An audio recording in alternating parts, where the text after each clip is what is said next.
Hello and welcome back to the channel. In this video you're going to see the tutorial to the card trick, card control that I posted yesterday.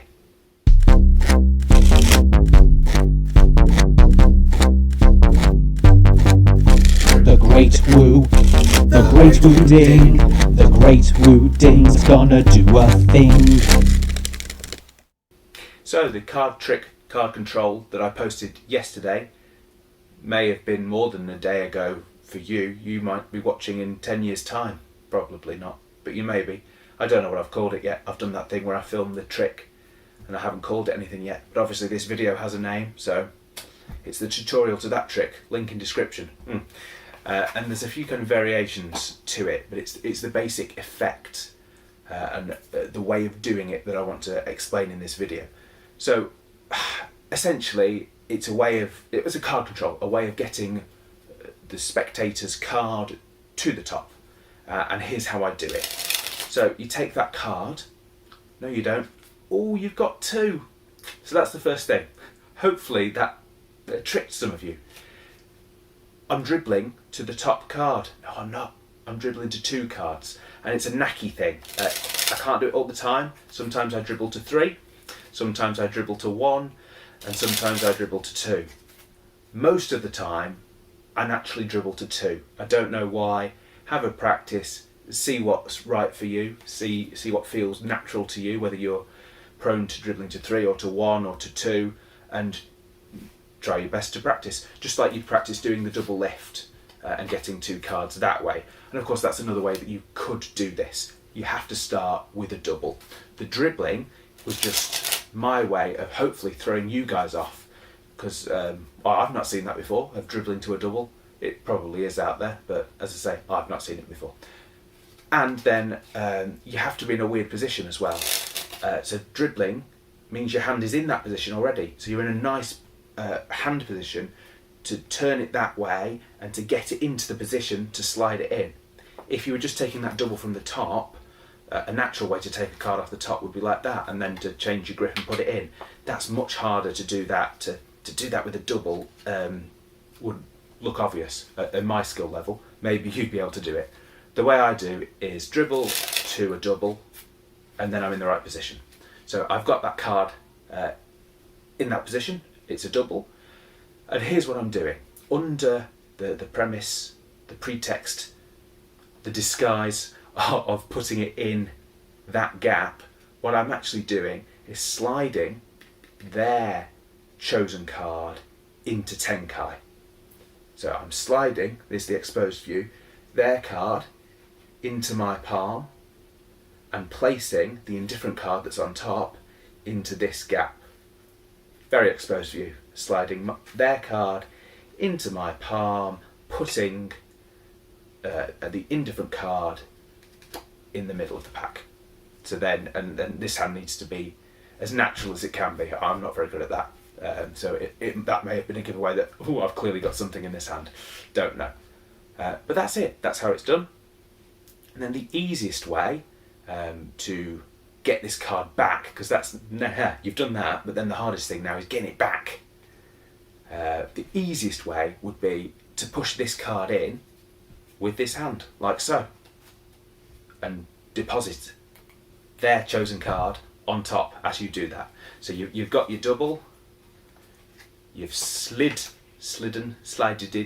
their chosen card into Tenkai, and you push their indifferent card in with this hand whilst not exposing this, and at the same time as you're sliding their card in, you're dropping, as you're sliding in the indifferent card, you're dropping their actual card onto the pack. So there's the very basic way of doing it. Now the two different ways I did it. The first one was the same as what I've just said, but instead of just naturally coming and closing up, which I thought might look a bit dodgy, I pushed this one in with this hand, and the way I got their card back on the top was coming over and doing a fan, and I'm just depositing their card from Tenkai onto the top of the pack, hidden hopefully within the action of doing the fan. The fan is the excuse, the reason to bring the right hand to the pack. Otherwise, well, I think it's a bit dodgy to just go straight for it, and then to just maybe close that up, and then you're left with this over here, and it's at some point you've got to awkwardly come back and join the hands together for no reason. So you need a reason for it. Whether the reason is, well, I can give you two options. Option one, the reason to come back is to push that card in. Push that card in, deposit the card. Option two, you could push the card in with your pack hand, and the reason then to bring this hand over is because you're going to do a spread, a display of some form. And the other variation was to kind of do a sloppy spread. That's what I'm calling it. So you've got your double, you've done the move, you have slidden their card into Tenkai, and be careful of the noise as well. I will point that out actually. It makes a noise, especially if you're coming up, which I tend to do sometimes, and that makes a noise. You want to try and come as parallel to the table as you can. Go horizontally, not vertically, and that will disguise the noise more. And of course, the slower you do it, actually, the less noise it's likely to make. But slow might attract unwanted attention. So have a play around with it, see if you're going to do it fast or slow, but get it smooth. That's my top tip.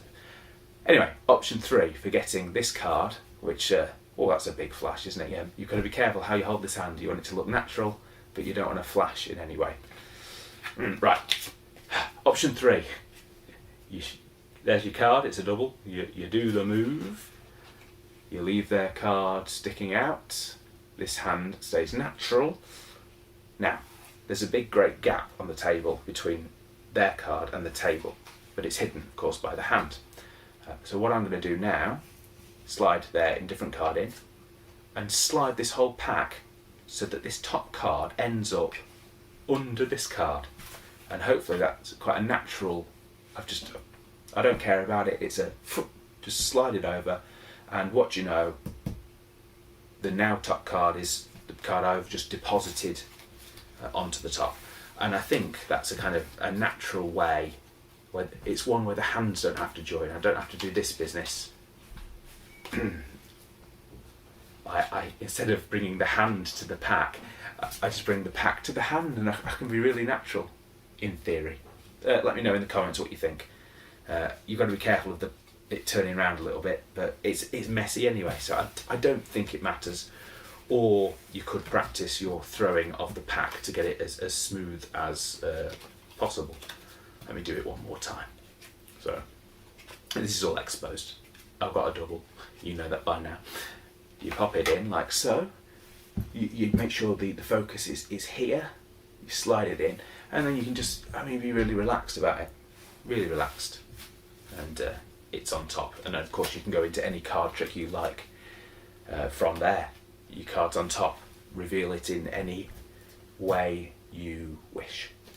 So that's it. That's the control and a few different ways of getting that card from Tenkai to the pack.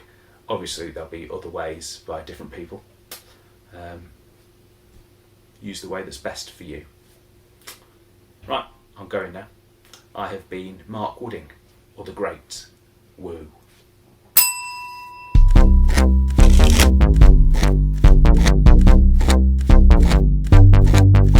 The Great Woo, the Great Woo Ding, the Great Woo Ding just did a thing.